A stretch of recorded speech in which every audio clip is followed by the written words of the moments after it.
moderators for panel 4.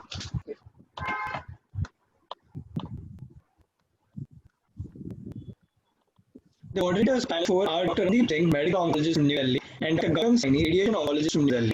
Panelists for the session are Dr. Kaushik Bhattacharya, radiation oncologist from Hyderabad, Dr. Umesh Mahashetty, radiation oncologist from Mumbai, Dr. Anita Ramesh, medical oncologist from Chennai, Dr. Uttam Bafna, gynec oncologist from Bangalore, Dr. Chanchal Goswami, medical oncologist from Kolkata, and Dr. Bharat Singh Bose, medical oncologist from Mumbai. Over to you, sir. Hi, good evening, everyone. It's a very inspiring session. We are really packing a lot in a lot less, and keeping time. So I welcome the panelists. I welcome my colleague Dr. Randeep. Hi, Dr. Randeep. Are you there? Hi, Gagan. I'm there. We start the session. So we start with case one. This is a lady, 43-year-old female. She had vaginal discharge since 3 to 6 months. On examination per vaginal, there was growth in cervix, ornitis, and primary were free. And because it was an early tumor, MRI was done, 3 centimeter maximum size with an axonal ring, and no nodes were seen. As we generally do, we do a PET scan. No pelvic retroperitoneal nodes or distant metastasis with normal kidneys. Next, please. Options. So I need to ask Dr. Bafna. Dr. Bafna, what is your take on a case like this which has been presented to you with this workup and with this presentation? Yes, good evening, Gagan, and good evening, Randeep. I think the option is very straightforward here. This is a patient with FIGO stage 1B2 according to the recent FIGO 09 classification. And this classification allows the use of imaging modalities like MRI scan, PET scan, or CT scan. And in this particular case, the disease is confined to the cervix. The small disease, stage 1B2. So the option would be open radical hysterectomy. As far as the current evidence is concerned, the open surgery is preferred over minimally invasive surgery, either robotic or prosthetic. So you not consider radiation therapy. Dr. May, is radiation therapy on the table? Yes. Good evening, everybody. Thank you for inviting me in the panel. What's the age of the patient? 43. 43. So she's family complete? Yeah, we assume family complete. Okay. So I think, of course, Dr. Bhavna is right in saying that 1B2 and radical surgery or radical radiation should be options given to the patient, depending on the experts available. If patient is in a place where there is no gynecologist. Assume all expertise is available. Is radiotherapy option, Dr. Mesh? Because Dr. Bafna is very clear that the first option very clearly is surgery. So is radiotherapy on table? So that's the question. I would offer radical surgery, provided risk of adjuvant treatment to the patient is explained in detail. And that could be somewhere in the range of 40% for her with the recent tumor. So Dr. Kaushik, is there any way to mitigate the risk? Dr. Kaushik, is there any way to mitigate the risk? I mean, you can depend on MRI to see what MRI to see what. MRI is very clear. It's a small disease, pulmonary intact, no node. It's the kind of case where Dr. Bafna is, lead him to say that surgery is really there. So I cannot comment on that percentage of possibility as Umesh told, but if the radiology shows that there is a less chance of iron node involvement or primitive involvement, it's a fair game to for surgery. I would like to interrupt here. I would like to disagree with Dr. Umesh. He says this of recurrence would be 30 to 40%. No, not recurrence. I don't agree with you. I think in practice, my practice, small tumor, 3 centimeter, MRI scan, PET scan, everything is get you. The risk would be less than I think 10%. I don't think more than 10% would require. Sir, ACT trial, LAC trial also shows recurrence rates higher than this, sir. No. LAC trial, the recurrence rate in stage 1B1 was not so high. Dr. May, what about we do a very biopsy and we try to make the option. So let's say surgeon want to operate, then I would recommend strongly do a good biopsy and find out if there is any LVSI and to see what is the depth of stromal invasion on the MRI. And if surgeon opens, then I would recommend first to do a pelvic lymph node dissection, do a frozen, find out whether nodes are positive. If the nodes are negative, then the option is to go for radical surgery. If the nodes are positive, they should abandon surgery and opt for radical radiation. So we draw the line that if there is no lymphavascular invasion, go for surgery, and if there is any, and we still go back and discuss it because the chance of adjuvant treatment become high.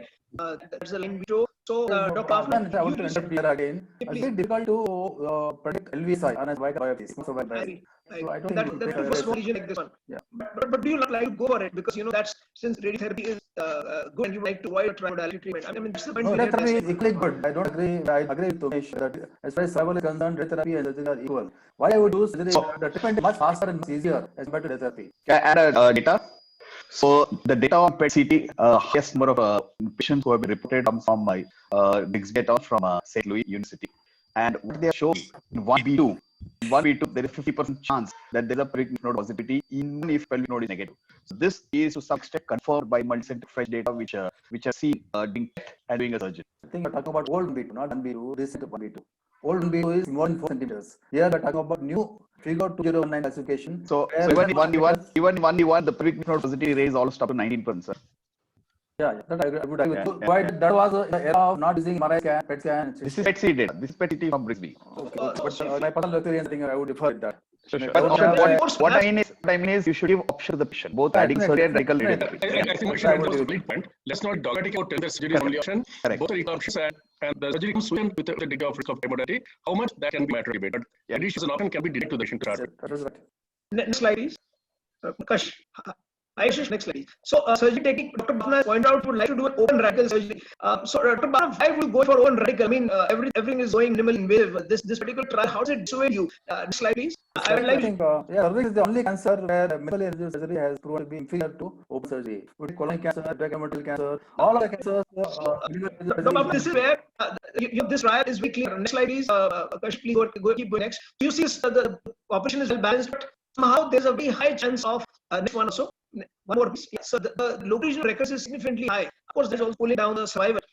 Now, if you see all the characteristics, they're all very well balanced. Now, why at all is this particular modality of treatment, minimal invasive surgery, causing so much havoc that's bringing down the survival so much? I mean, we would really like to know in this manner. Yeah, That's the answer is not been answered in any of the publication, but to me the answer is very clear, very obvious. The surgery, I think, when you're doing a colostomy for a radialectomy, there is a very great possibility of tumors filling into the peritoneal cavity. Therefore, you find that patients who undergo minimal invasive surgery, they have a higher risk of recurrence at pelvic side wall and also in the interperitoneal region. okay. So, And with the veins, the vaginal wall assist flow. next, please. Yeah, stop. Please go one back, please. Go one back, please. Back. I wish I could modulate. Thanks for doing this. Just do next one. Two times next, please. Sorry, Kash. Yeah, that's it. Stop now. Oh, I wish you would stop. I know it's anyway. The point I'm trying to Can you back to make previous slide? yes, sorry, Dr. Bhavna. If you see here, the parietal involvement, the section margin positivity, everything is so meshed in two sets that it's very hard to imagine why this one modality would be causing more locational fears. So are you telling us that there is a chance of spill during surgery? Is that what is happening? So what is happening during colpotomy, unlike endometrial cancer where the tumor is confined within the uterine cavity, here the tumor is exposed. When you are doing colpotomy, there is a very possibility tumor filling with the peritoneal cavity, and it can spread inside the peritoneal cavity anywhere. Yeah. So if you look at it, certainly your points are very well taken. If you look at it on your left tail S1, you can see that the tumor size, as per a report of this particular trial is concerned from AGM, this is less than 2 and more than centimeters. Is it possible that there is something else hiding behind it? Because less than 2 centimeters can be microscopic. You know, it carries with an array of stages as far as the ego and the TNM staging is concerned. So my point to use, intuitively, what do you think about this kind of a thing? Because what we see here is a differentiation in terms of size less than 2, more than 2, but then it's just with even microscopic to some extent. Do you think that would have made a difference? This trial includes stage 1A also, which is macroscopic disease. Okay, and this trial was not powered to differentiate between less than 2 centimeter and more than 2 centimeter. So definitely we can answer this question whether tumor size is very important or not.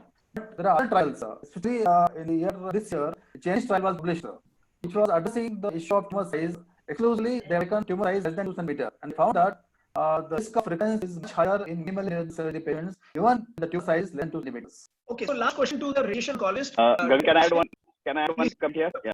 So if you see this, if you see this study has intermittent high risk features of at least 20%.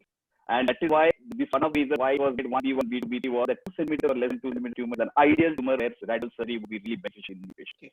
So what you're saying is that practically this sort of classification is good, but don't you think all this DNA classification is as per the prognosis of each and every stage and phase of tumor growth? What I'm trying to say is that you feel that this is not really making any difference with the outcomes. Your point will be taken because I'm just putting forward a point. Okay, so Dr. Ramesh, I would like to ask you a question, please. Do you think that if a patient comes to you in your OPD who has undergone a minimally invasive surgery for a 1B2C cervix, do you think that becomes an indication for radiotherapy as far as this particular results are concerned, which are randomized phase 3? Just simple comment, please. No, as of today, we go by risk classification to eliminate the highest and then decide on adjuvant treatment. We've not changed practice based on whether it's open or minimal access, provided the quality of surgery in terms of histopathology detail reports are available and surgical notes are quite clear. Got it. Next, please. Thank you. Please go next. And you ask this question next, please. Okay, so Dr. Nandi, please. So, thank you, Gagan. I think the question goes to Dr. Hoffman and Dr. Umesh directly. Already the context has been set. I'm audible, Gagan. Go ahead again. So the question is that when will you consider role of NSC? I just go through 2-3 slides just for audience. I know Dr. Bhavna and Dr. Umesh know the trial done by Dr. Seep and EORTC. Just for the benefit of the audience and the faculty. Can we go to 2-3 slides and then have your comments? Kashish, next slide, please. Next. So we know that 2 trials which have been done, and the 1B2, which is the untouched here, has been 18% in TMS trial done by Dr. Gupta as well as Dr. Umesh and group. And it was NST trial where paclitaxel and carboplatin was given as NST, and then the patients were randomized to surgery versus the control was CTRT. Absolutely similar trial design EORTC. Absolutely similar inclusion criteria of 1B2, 2A, 2B, 1B2. and the presentation, a majority of them were 2B onwards. Neoadjuvant platinum followed by surgery versus CTRT. Next slide. And we know that in 2B, the yellow arm radiation arm had a definitely and 3%, whereas if it out 1 2 other context to the curve have each other. Next slide. And similarly, this is the URCC trial where you can see if you concentrate on the table in 1v2, and I think the reason to that benefit surgery arm is -6%, the delta is in the favor of chemoradiation arm in 2A and 2B. So, question to Dr. Bhakna and Dr. Umesh is, Dr. Bhakna, the two questions, when we consider NCT, and are you comfortable in operating 1v3 as per Code 019 after giving chemotherapy, or you like to operate them directly? And the same question is Dr. Umesh also. So, Dr. Bhakna, then Dr. Umesh. If you look at both these trials, EABS trial as well as EOTC trial, which is done on stage 1B2 and stage 2B. What I get from the trial that chemotherapy has got on modest response in ovarian cancer, unlike in ovarian cancer. And therefore, patient it could be have not done well in this trial because moderate response to chemotherapy and they remain inoperable. In fact, 25 to 30% of the patients in both trials were not subjected to surgery. So, and most of these patients were 2B. Obviously, 1B patients are always operable. So, I think when you're offering neoadjuvant chemotherapy, you must select only those patients who are likely to be operated, who are likely to be resectable. So, I think. Dr. Bhakna, I will put the question straight away. Yeah. When will you like to consider NCT 1B2, 1B3? Definitely, I will look for 1B2 and 1B3 both. 1B2, 1B3. Probably if you take infection, 1B3 mainly. 1B3 mainly. Yeah. And spermicide doesn't make a difference? No, it doesn't make a difference to me. 1B3, all cases I would like to do neoadjuvant chemotherapy. If at all, I have to do a surgery. Can I? Okay. First Can we have option is next? definitely radiation. But for some reason, if I want to choose surgery, definitely I would like to offer neoadjuvant chemotherapy. 1B3 definitely, 1B2 Yeah, maybe. And Dr. Umesh, your comments. Yeah. So by latest revised classification, I would disagree with Dr. Bhakna.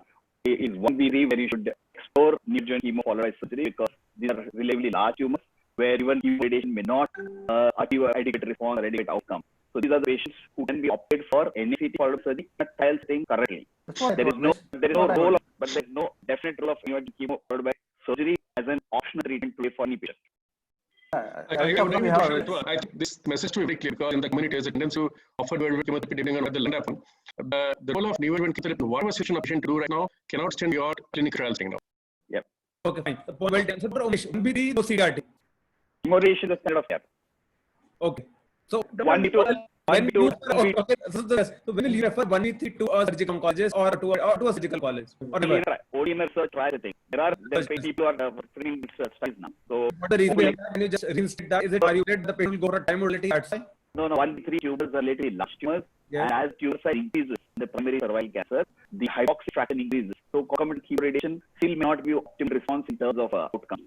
So due to that, if there is tumor shrinkage and if you are able to offer that surgery, such option can be explored in research setting. I would like to slightly refer to Umesh here. The real world situation the real world situation is totally different. These Sir, I agree with that. No, let me finish. These both trials, TH trial as well as the OTC trial, they found that in 1B2 subset analysis, CRT and neoadjuvant chemotherapy followed by surgery was done well. Okay, so real world situation, patient prefers surgery. Some patients do not take therapy for various reasons because the prolonged therapy, surgery gets over in a shorter time.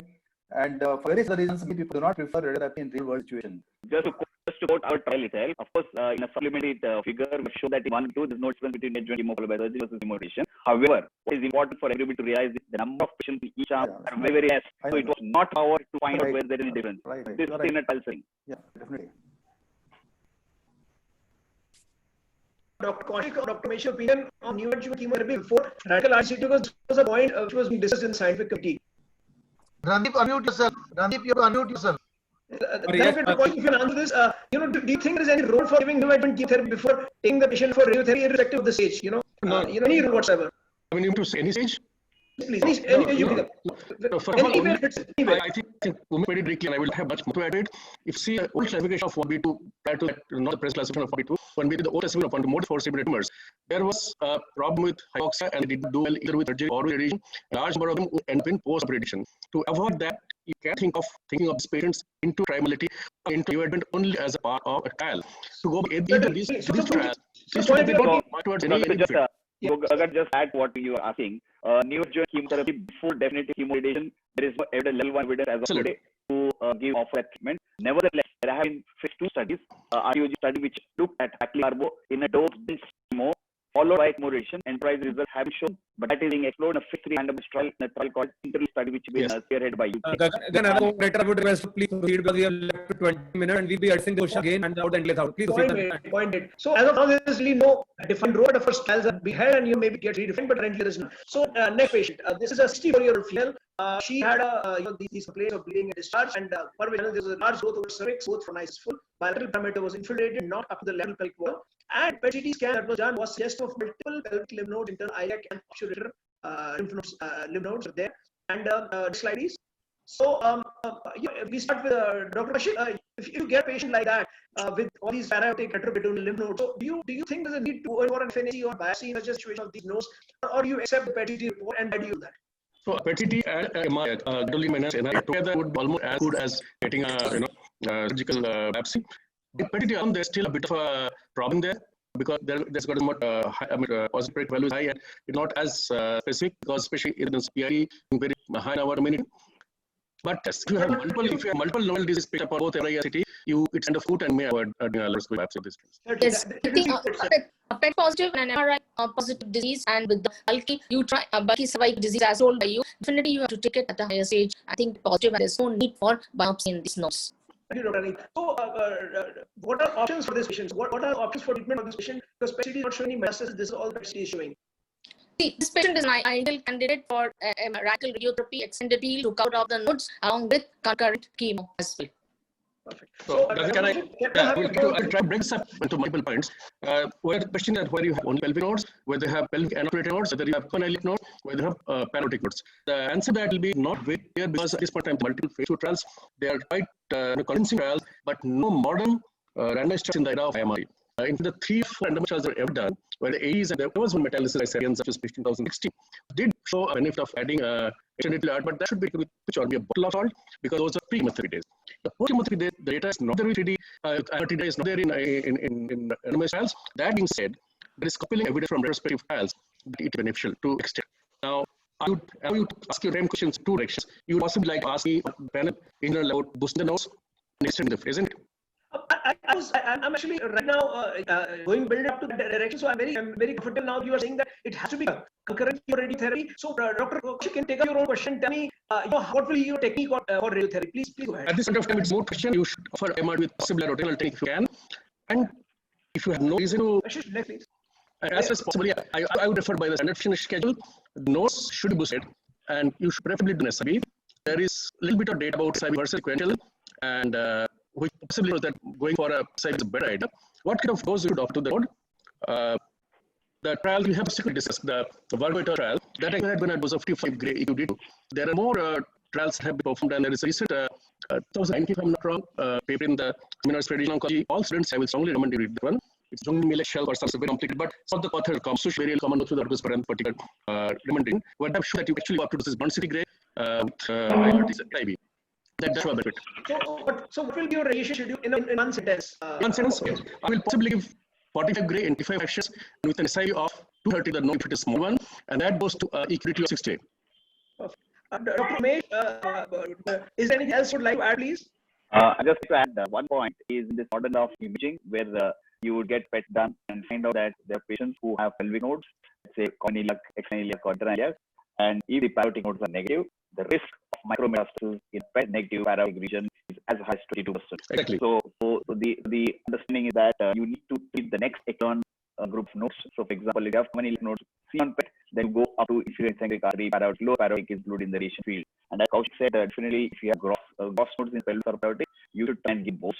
What boost technique sequential simultaneous? Still, word is not up. But a lot of people use the latest technology to push in a simultaneous boost. Word caution, it has to be implemented in a very strict high-technique environment where IMRT is supervised and done in a proper scientific way. Dr. Umesh, if I make a comment here regarding sequential versus SIV, isn't it very intuitive going for SIV? Because at the end of the day, we would still like to complete treatment within 7 to 8 weeks, and never going for sequential, you extend it by 1.5 weeks just by going in the sequential. So the I said we need any more trials to be. The overall treatment time doesn't change whether it is SIV or SEV. Okay. And the reason why I say that is if there is a 3 centimeter node sitting in common iliac region, and if you plan, let's say, external beam in a sequential manner, you assess the response at the end 45 days with repeat CT scan or a repeat panning CT. And if the node has reduced to 1 centimeter, the volume is going to become very, very small for boost. And the boost can be implemented integrated between the fractionated high dose brachy schedule. In the simultaneous integrated use, the problem is that these inhibitor node regress rapidly or can be third week. Small bowel region is going to come in the region very, very high doses, and it is going to be very, very dangerous for this patient if the high dose region is in bowel. Umesh, can I add to my since I will add to answer it. And Umesh's point is very valid, and I have a cutoff that cutoff is a centered node, and I don't Umesh either go or read my mind or reading line. Centered is a very arbitrary but useful cutoff. Anything I practice which more than 6 centimeter do not SI. The first mention. And the reason why we are trying to is increase the node dramatically expands. Absolutely. So it means there is not disease. It is more infection which are clear. Possible, but mechanism from doesn't be I think you've made your point. I think you've made your point. If we just move ahead from here, I would just like to ask the medical college before handing back to Dr. Randeep. I have just 1 minute. Dr. Anita, ma'am, what is the kind of content chemotherapy you prefer in such a situation? And Yeah, regarding the chemotherapy, the standard provided patient is eligible for cisplatin, and after checking all the things, 40 milligram per square meter weekly. And sometimes in a bulky disease or the patient is having a lot of white stretch pain, bleeding, in such a case, I do add a second drug along with the concurrent chemoradiation for these patients. It's made 5 of you or paclitaxel, I do add, and the immediate response is quite good. Patient become a little less symptomatic, and we are able to complete the radiation. Okay, so you would use cytotoxic chemotherapy to palliate the initial symptoms. Can you go next, will you please? Yeah. Next. Yeah, so this is what extended. I think a lot has been very beautiful. Next, please. Next. Yeah, we are finishing. We are taking those experiences. Next, please. Next. I guess I want to make a point about this RTG 901 trial where they use the concurrent chemotherapy assist 5FU. I guess that will open another hornet's nest. So I refer back to you, Dr. Randeep, to take over third part of the panel discussion. Yes, thank you, Gagan. And may proceed next. I think next. Okay, sir. I think Dr. Chandal is here. He was Dr. Chandal. Yeah, I'm there. Hi, Chandal. I think this question partly addressed by Dr. Umesh. This is node positive cervical cancer, and I know that there is no data, but do you like? I mean, which situation you like to consider systemic therapy in a node positive cervical cancer? Either NCT or adjuvant. And as you give your comments, Kanish can go to the next slide. Actually, Umesh has deliberated on this quite well. Am I audible, Randeep? Yes, clear. Yeah, I think Umesh has quite nicely said that there is lack of evidence at this point of time for neoadjuvant chemotherapy as well as adjuvant chemotherapy or positive cervical cancer. And even if you look at the trial which Umesh is a part of from DMH, where they have used neoadjuvant chemotherapy followed by adding surgery, there is an improvement in DRS, but there was no improvement in overall survival. And there also concomitant chemotherapy seem to be better. So I think neoadjuvant chemotherapy at this point of time is pretty much clinical trial oriented. And in my practice, we rarely use it, and I think we need to wait for the interest out best study to give us these results. So, Dr. Chanchal, I know there is no evidence, and the only evidence which is positive evidence is a trial by the Dutch trial where it was a phase 3 trial. The primary endpoint was EFS. Of course, it's a flawed trial because there was a 2-arm trial. One arm received cisplatin based 3RT, and unfortunately, the other arm received gemcitabine plus cisplatin as the CTRT. And it was quite toxic. And gemcitabine was proved to be quite toxic, more toxic. There was a toxicity, but yes, it came with an advantage. Primary endpoint of DFS, the absolute value, there's some blurring in the text. It was 74% for GEPSIS, RT versus 65%, and PLA was 0.02, and also secondary endpoint overall survival was positive. Though we have, as you all know, there is an outback trial which is rated where this is a standard cisplatin 40 per meter square followed by 4 cycles of paclitaxel and carboplatin as the test arm, and the control arm is weak cisplatin in the RT. And we this is about the adjuvant, and can we have the next slide, please? And we know interlace, which is about the neoadjuvant chemo. So, Dr. General, though there is no evidence, but in an exceptional situation, would you like to consider paclitaxel and carboplatin either before or after in patients who are going on a weekly cisplatin-based CTRT, a young fit patient, no positive, either 1B2 or a 3A. I mean, 1B2 to 3A, no positive, fit young patient, plan for cisplatin-based CTRT, fair enough to see that. Well, if you look at the principles of treatment of cancer cervix, I think till now radiation has been the stronghold of chemotherapy, and I think there is no need at this point of time to delay a definitive treatment like concomitant chemoradiation by giving neoadjuvant chemotherapy.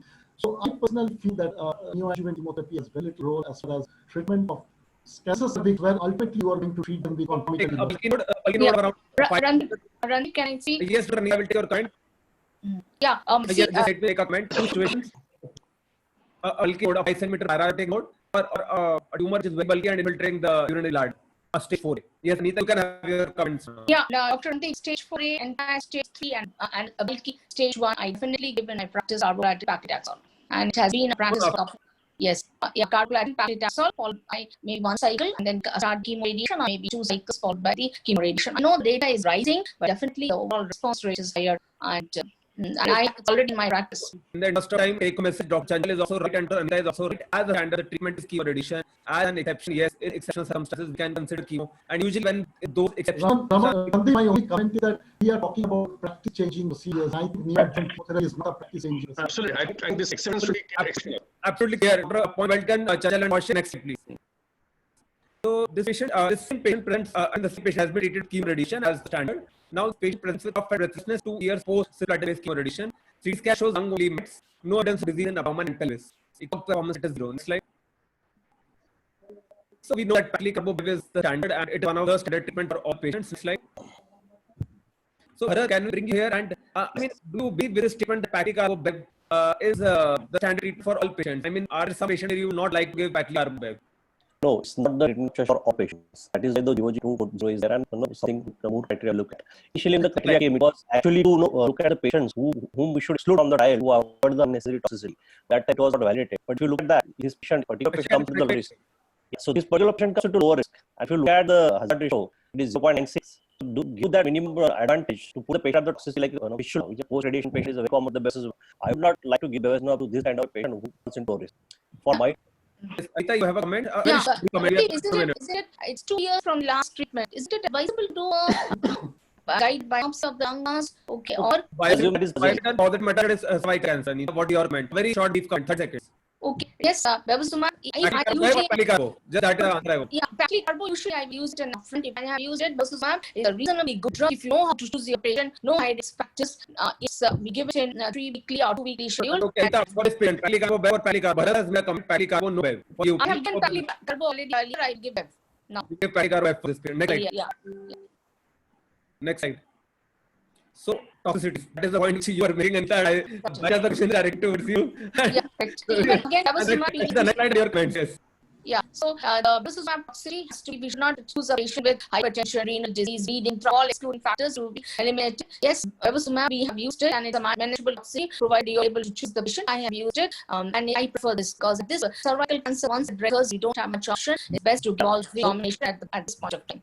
But for this particular patient, there is no living disease, right? The patient has more than 1 year of disease interval. Yes. To choose bevacizumab for all patients, I would not agree. I would like to refer here. This is a drug for all patients. You have to set this patient based on what respect. Express America in our country, I think we should add the financial thing also, and you should bring that so too. For that, what factor does it apply in India? Except all 4 factors can enter. I have discussed this paper with the lead author our discussion last year, and I think we should look at these factors while using bevacizumab rather than doing this up to every patient. Okay, point well taken, but I think I will just make a comment. Dr. Chanti, you want to make a comment? No, I think what we have presented today, this is a very clean relapse of a CSRV. Sometimes cancer cervix relapses can be very messy with a large pelvic disease. And I think while using bevacizumab, we should be very cautious because the chances of fistula is quite high in those groups, especially in those, even if they have got concomitant chemo radiation, they have got a pelvic recurrence along with the distant metastasis. They can actually prove disastrous with bevacizumab. So I think one should be very cautious. Sorry, but here, next slide is the point was made. I wanted someone to make a point here. Anita, patient relapses, paclitaxel, 8 months gone. Patient relapses. What yeah, again, I was already hinted. I need a biopsy to see the PD-L1 testing. What test you are on PD-L1? SP263, SP, CP scoring, or tumor mutational burden, CDS scoring. If I'm using then maybe PD-L1 more than 1%. What test you order? Depending on cinnamon doesn't say. Okay, next slide. I think we have 30 seconds. Next slide. Final comment, 30 seconds. Yeah, so over here, the checkpoint inhibitors comes to pay. Yes, definitely pembrolizumab is already approved in second line failed drugs, failed cervical cancer. Yes, I will use it even if it's more than 1%.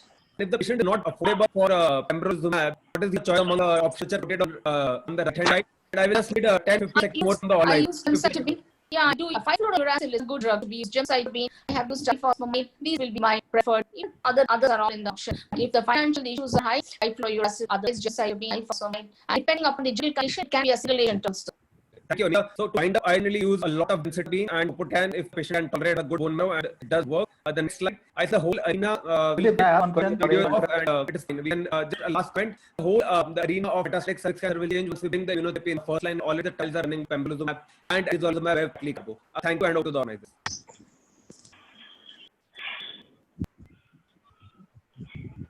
Thank you very much for both the moderators for having excellent panel. Now I will start with the question answers. Dr. Moharaj asking what is the chance of residual lesion after chemoradiotherapy? Doctor, would you like to start answering this question? Okay, what is the chance of residual lesion after chemoradiotherapy? The chance of complete response is stage 1B2 after chemoradiotherapy is up to 85%. So I guess that answers the question. There's a 10 to 12% chance of residual. I guess we still have our two esteemed analysts with us, Dr. May and Dr. Kaushik. Are you there? So is there anything else you like that? Sudhir has put on the chat that in the EMS trial neoadjuvant chemotherapy, 44% of patients who require radiotherapy subsequent. So can you add both of these together and answer, please? So that's for neoadjuvant chemo. I read Dr. Deep's comment. So for patients who undergo concomitant chemoradiation, 1B2, the response evaluation should be done at 3 months. At 3 months, if you see the response well clinically or MRI, the 9 to 95% complete response rate. But what is important is in the remaining 5%, do not jump to surgery. Wait for another 2 months and see whether that lesion regresses, because there are 5 to 10% chance that their slow response is in pulmonary carcinoma as well. In patients who progress in the next 2 months, whether you use surgery or whether you give chemo, it doesn't matter, because this patient had a bad tumor. But if regresses continues to regress, you can observe this patient as a complete response. And the local coverage chance, if you adequate chemoradiation, is 90% now with data series with use of image-guided adaptive brachy apart from external beam. Kaushik, what about you? Any different? I agree with. I mean, the fact is that one should jump the gun. This is the most Thank important you. thing. If I wait a few months, do it. So Dr. Vishal Kumar Giri is asking, with LVSI and no negative, does it require radiotherapy in any case? What he's saying is that if there is an LVSI and even nodes negative, patient would require RT anyway. Yes. This patient, if the tumor size is more than 4 centimeters and LVSI is positive, and the patient goes for intermittent rape, so adjudication is required. This recent data. So do you here you like Deep thermal evasion, I have to check. Deep thermal evasion will be checked. I missed the details of that. Again, you feel analysis career in bed. Right. So Rajeev, can you answer this question by Dr. Amishwara? If tumor infiltrating bladder or rectum, would neoadjuvant chemotherapy help? Sir, I think it was very well comment was made by Dr. Chanchal that as a standard it has to be more radiation. As an exception, if you feel that tumor is too bulky or patient is not fit for radiation for any one of the reasons, you can start with neoadjuvant not to cycle. But standard is 84. Okay. Dr. Sakshi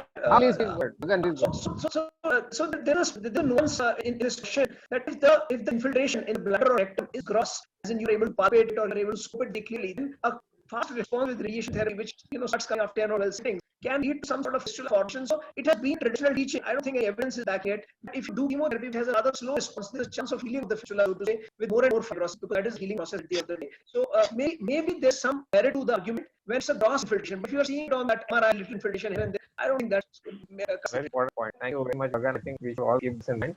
Now, Sapna Nangia's question: what is the proportion of patients with 1B2 who require radiotherapy and neoadjuvant surgery? Who would like to answer this? That Dr. Dev already answered. Now, in our trial, it is 45% of adjuvant. Yeah. Right. Can I have a comment? Ask Dr. Umesh. We predicted 44% for the whole group. It was 1B2. No, it was in patients who are undergoing neoadjuvant chemo followed up surgery. So that's the whole group. We don't know about 1B2. The question was for patients who have neoadjuvant chemo followed by surgery. But we don't know. The question is for 1B2, if we have NCT followed by surgery, how many will go for an adjuvant radiotherapy? Okay. So that obviously we'll have to check. Because that was what Dr. Sapna was asking. It was a very apt question because we were very pro in the panel, and I agree for surgery, necessary surgery or surgery in 1B2. As I said, in a trial 1B2 where I think 98 patients in the neoadjuvant chemo followed by surgery, 9 patients in radiotherapy arm. So number really very small. Okay. This is a question from Dr. Kamal from Bangladesh. Any comment about prophylactic prior to radiation in public node positive patients? Slide disruption. Even absence of history, you should do it. Right. Up to the lower route, up to the range. Another question from Dr. Girish from the role of neoadjuvant chemotherapy in patients with public or prior chemotherapy. I think we have already answered it. There is Dr. TP, how is paclitaxel and carboplatin with radiotherapy? Is there any data? Negative data. No, sir. The Celtics trial was held in TH years, if not wrong. It only paclitaxel single link. The rate and size. So, Dr. Sima is asking, how does adding a second chemo help if patient has discharge? I'm not sure I was This comment was made by Dr. Anita Ramesh, and I did want to point out, because ultimately it's a clinical practice at the end of the day, but I did want to point out that for simple palliation of local symptoms in a cervix patient, if you just give the patient 7-8 radiation, time for 7-8 radiation, the palliation almost kicks in by 10 sittings. So may spread out. Then each person has their own practice circumstances. So there is always a nuance there. Yeah, my comment for all patients who are BS cervix who have been referred for chemoradiation is that at any point you should not compromise radical radiation therapy. Please remember this. I think this is a very important message that at any point the dose of I think Urvish, two things. What Urvish said should not be compromised with radical radiation therapy, and the cisplatin dose should not be below 200 milligrams. Excellent. That's an important aspect. Also, in the context of adding two drugs, if considering two drugs in stage B or a 4A, With the tolerance to illness, we compromise radiation. then after addition chemotherapy has only 2-3% benefit. We'll be using that also. Right. So thank you very much. Excellent panel to conclude this exciting practice papers too. And over to Amish and how for the conclusion. Dr. Tarini, over Dr. Arisa. Yeah, thank you all. I really was a great 4 panels. Thanks, Amish, for involving me. It was worthwhile. And thanks, Dr. Puri, for guiding us. Thanks all the moderators, all the panelists. It was lovely. It was a good interaction we had for the last 7 to 10 days. And I would like to thank all the panelists and even the chat box very hot. It was that's the best thing about such virtual games. And sorry, Randeep, I know you could have done a much better job. It was not a key role for you. Cervix, Medons, very rare. Yes, you did a good job, Randeep. And that's one way. And